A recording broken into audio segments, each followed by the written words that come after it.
Perkenalkan Pak, kami dari kelompok Nospam. Pada kesempatan kali ini akan menjelaskan mengenai hasil tes kami. Pada kesempatan ini saya Elin dengan NIM 050 akan menjelaskan mengenai login. Yang pertama bisa kita lihat bahwa ada Gframe untuk loginnya yang sudah di pop up.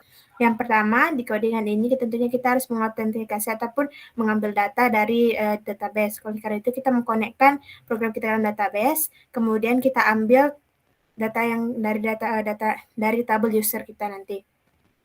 Kemudian selanjutnya karena kita menggunakan codingan atau menyimpan codingan di dalam database itu dalam bentuk inskripsi, maka ketika user memasukkan password nantinya di dalam Gframe itu, kita dari dalam Gframe-nya kita harus menginskripsi juga. Ini adalah logika untuk menginskripsinya dengan menggunakan algoritma SHA-256. Bisa kita lihat bahwa itu diambil kemudian dikonversi ke dalam bentuk inskripsi. Selanjutnya kita akan masuk ke dalam pilihan loginnya, algoritma loginnya. Di algoritma login sendiri itu ada yang pertama, kalau misalnya ini nantinya akan dijelaskan di bagian error handling. Untuk jika berhasil login, bisa kita lihat else if-nya itu, jika dia berhasil login akan pindah ke dalam frame aplikasi ataupun tabel kita nantinya. Kemudian ada juga ada tombol exit yang digunakan untuk keluar, dan kemudian ada tombol yang namanya untuk menampilkan password, sehingga password nantinya bisa tidak dalam bentuk bintang-bintang, tapi dalam bentuk angka dan huruf. Selanjutnya akan saya serahkan kepada teman saya, Alexander. Baik, terima kasih. Nama saya Alexander Iwanata dengan NIM 032. Saya akan menjelaskan mengenai kelas transaksi. Jadi kelas transaksi itu adalah sebuah kelas yang menghasilkan objek yang menyimpan suatu instansi dari transaksi yang dilakukan oleh pengguna. Transaksi terdiri dari daftar barang, daftar pasangan barang, dan jumlah barang yang dibeli dalam transaksi tersebut. Ini disimpan dalam suatu kelas yang namanya item, yang bisa dilihat. Item itu memiliki dua atribut, yaitu barang dan integer. Dan sebuah integer. Integer ini ada jumlah barang yang dibeli dalam satu item tersebut. Kemudian jika kita melihat atribut-atribut transaksi adalah ada array list dari item, berarti barang-barang apa saja yang dibeli dan jumlah barang yang dibeli. Kemudian ada total belanja, jumlah harga total dari barang yang dibeli. Kemudian ada jumlah dibayar, berapa banyak pelanggan memberi uang untuk membeli tersebut, dan kembaliannya. Kemudian ada juga time, yaitu waktu transaksi tersebut dilakukan. Jika kita melihat langsung ke frame aplikasi,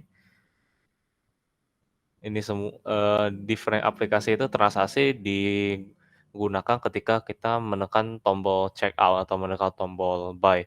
Ketika itu dilakukan, semua data yang berada di dalam aplikasi akan dimasukkan ke transaksi. Pertama, transaksi hanya berisi atribut-atribut seperti jumlah total belanjaan, jumlah yang dibayar, kembalian, dan waktu. Dan barang dimasukkan satu persatu dengan menggunakan for loop yang diambil dari JTable yang berada di frame aplikasi itu tersendiri dan disimpan dalam array list barang. Kemudian transaksi baru ini disimpan ke dalam database. Untuk selanjutnya akan dijelaskan oleh teman saya Stephen Jerusli. Dipersilakan. Oke, terima kasih Lex. Perkenalkan Pak, nama saya Stephen Jerusli dengan NIM 211401059. Di sini saya akan menjelaskan bagaimana aplikasi ini terhubung ke database. Jadi pertama-tama kita buat dulu sebuah connection di mana kita butuh user, URL, dan password. Nah, jika koneksinya terhubung, maka akan muncul tulisan connection established. Selanjutnya ke barang. Nah, setiap barang kan memiliki nama, kode, dan harga. Jadi barang yang sudah ada di database itu kita ambil dan kita simpan di sebuah array list. Untuk query-nya itu kita select all from tabel barang dan nantinya akan ada return value, yaitu berupa barang.kode, barang.nama, dan barang.harga. Selanjutnya ke frame aplikasi. Oke, untuk frame aplikasi ini, ketika kita menekan tombol checkout, dia akan mengecek apakah tabelnya itu kosong atau tidak. Nah, jika kosong, dia akan muncul table is empty. Jika tidak, dia akan connect ke database-nya. Untuk query-nya itu pertama kita insert dulu total belanja, dibayar, kembalian, dan waktu ke dalam tabel transaksi. Kemudian ada perintah execute untuk menjalankannya. Selanjutnya kita akan input kode, jumlah, dan nomor transaksi itu ke dalam tabel in transaksi. Kode itu bisa kita dapat dari get barang get kode, dan jumlah itu bisa kita dapat dari get amount add. Sedangkan nomor transaksi itu harus kita cari terlebih dahulu, yaitu dengan query select max number as last ID from transaksi. Nah, di mana itu kita akan mengambil ID dari transaksi terakhir. Setelah itu dia akan muncul tulisan pembayaran telah berhasil. Dan kemudian ada juga retrieve data dari database, di mana setelah kita menekan tombol checkout itu dia akan menampilkan history transaksi terakhir. Query-nya yaitu select all from tabel transaksi di mana ID-nya berapa. Oke, kemudian ada juga ketika kita klik tombol history, dia akan muncul sebuah tabel di mana dia akan menampilkan semua transaksi yang telah terjadi. Query-nya yaitu select all dari tabel transaksi, jadi semua transaksi yang sudah tersimpan di database akan ditampilkan. Selanjutnya saya serahkan ke Aurik. Baik, terima kasih. Saya Aurik dengan NIM 022. Nah, di sini saya akan menjelaskan tentang error handling. Jadi yang pertama itu di bagian login. Itu di username dan password itu ada kemungkinan di mana user itu salah memasukkan username dan password ataupun tidak mengisi salah satu di antara keduanya ataupun keduanya. Nah, contohnya seperti username yang tidak terisi itu bakal ada muncul please input username, kemudian kalau misalkan passwordnya nggak diisi, please input password. Nah, kalau misalkan kedua diisi dan salah, itu akan diberi peringatan kalau username dan passwordnya itu salah. Oke. Baik, kita lanjut ke error handling berikutnya.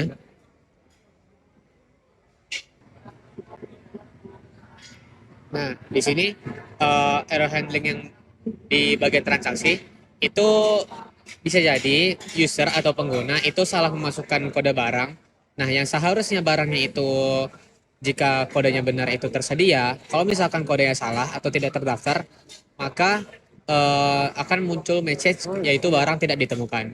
Nah, kemudian error handling yang terakhir itu tentang jumlah pembayaran yang tidak sesuai dengan total belanja atau kurang dari total belanja. Nah, seperti contoh total belanjanya 10.000, kemudian dimasukkan jumlah pembayaran 5.000. Nah, maka akan diberi peringatan bahwa uang itu tidak mencukupi. Adapun kalau inputnya diberi dengan huruf bukan angka, nah maka diberi peringatan bahwa input ini hanya menerima angka saja. Nah, maka yang benar adalah kita harus memberikan input yaitu jumlah pembayaran itu harus sesuai dengan total belanja atau bahkan lebih. Seperti ini. Oke, terima kasih. Saya serahkan ke Niko.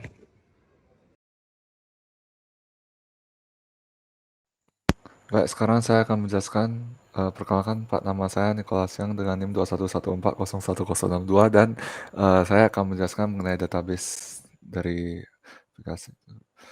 Di database-nya ada terdapat 4 tabel, yaitu tabel barang, item transaksi, dan login transaksi.